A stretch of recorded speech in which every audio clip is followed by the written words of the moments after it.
Hi there, welcome to another video on critical approaches to pieces of literature. And in this video, we'll be discussing a short story titled A Flowering Tree by A K Ramanujan.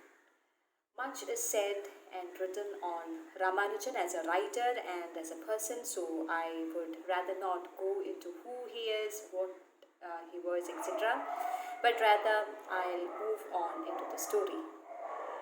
Now, A Flowering Tree is an interesting story wherein you have ecological concerns, which is one of the favorite themes of Ramanujan, coming in again.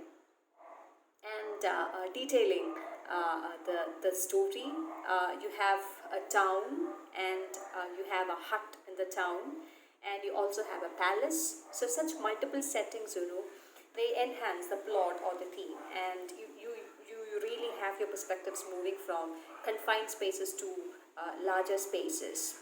Now, for instance, the basic sustenance, how to take care of a family, a poor family, how to support a poor mother. This is what actually leads a girl to change herself or metamorphose herself into a flowering tree. And but then later, when the setting changes to the palace, when from the hut you move to the palace, you find the necessity of appeasement, the necessity of wonder, of appeasing wonder, the element of beauty, etc. coming in, and the flowering tree, it transits into a surplus mode, leading to its own peril.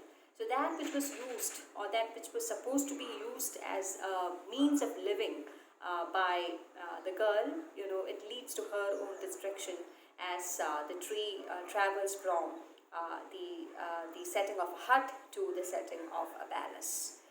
Now the plot, discussing the plot, the idea of a poor girl deciding to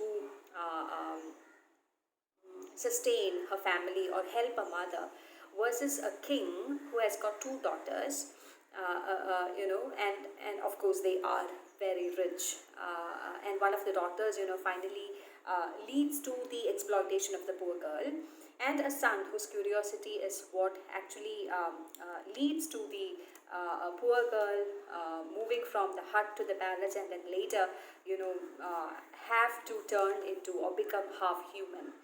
So this is enough material to work on the contrast, how the meditation of a poor girl is misused for the pleasure of the palace, for the pleasure of a princess, and also for the beauty, the appeasement of the curiosity of a prince.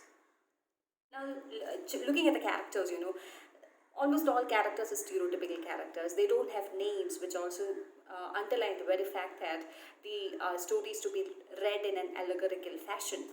And you have good characters versus bad characters, you have ethical characters versus unethical characters, you have the king, the queen, the prince, princesses, the girl, her sister, and her mother.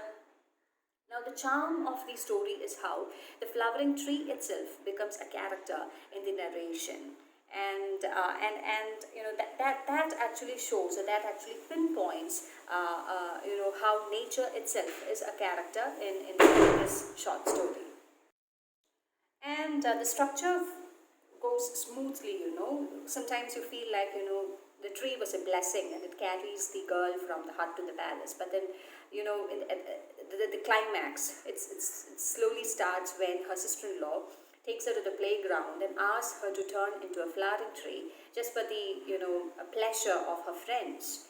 And from there, the tree becomes a half-human, withering kind of a figure, which is washed away to the second sister-in-law's or the elder sister-in-law's palace, and then the climax where the prince finds her, and then the resolution, which is of course a happy ending.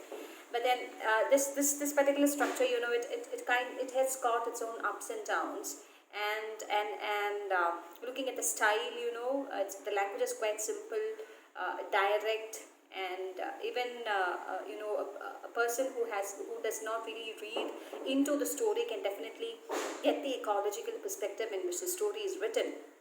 And it's also partly mythical, because the girl has to do a spiritual, meditative, has to go through a meditative process if she wants to become a flowering tree.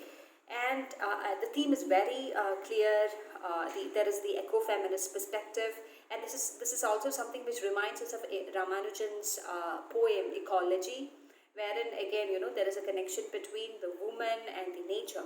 So such a concern, such a theme is something which is again exploited and used in this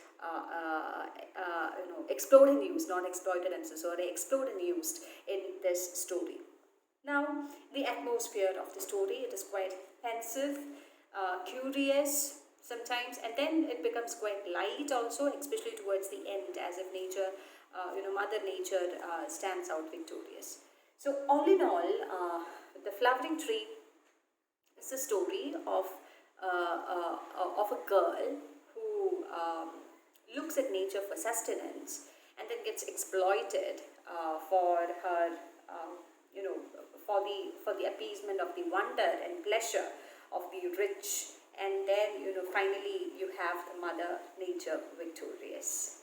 So I guess it's a good read, and it's a wonderful read for those people who are interested in eco-critical perspectives. So thank you so much. Bye bye.